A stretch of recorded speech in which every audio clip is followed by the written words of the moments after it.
So let's talk about directional strengthening, or tapping to the muscles of our pelvic floor. So again, we're talking about strengthening our pelvic floor here, but making sure we are coordinating all the different parts of the pelvic floor so that eventually when we bring it together, it's nice and balanced. So we're going to talk about 4 different muscle groups here.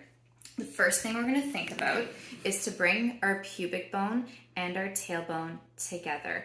That's going to help activate the sling that we see here, so front and back. Then we're going to talk about bringing our sitting bones together, so activating more of those green muscles that we see, and that's going to be felt a little bit more rectally. And then we're going to talk about bringing the left and the right side up, but individually. So this really helps us notice if there's any muscular imbalances. So for your right, you're going to think of bringing your right sitting bone up to your pubic bone as if you're closing up the side of a triangle, and then we're going to bring the left sitting bone up to the pubic bone.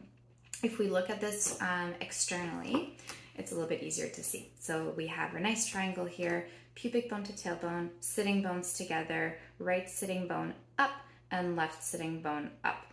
Just to show you that if we're looking internally, we see these yellow muscles here. They are part of our pelvic floor. We can access them internally, but they are not part of the Kegel. So we don't need to worry about activating these guys from a Kegel perspective or strengthening perspective. So let's go through this. We're going to start with our position. So we're going to be lying on our back with our knees bent, and we're going to go through the different cues. So we're going to think about, again, our nice diaphragmatic breathing and belly breathing. Your knees will be bent, and again, this is happening when you exhale. So we're going to think about the first one, so pubic bone to tailbone, and then bringing those together, and then sitting bones together, so left and right coming together. You're looking at the green ones.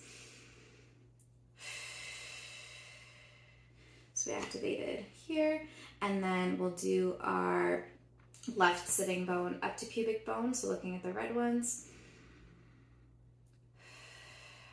and then the right ones.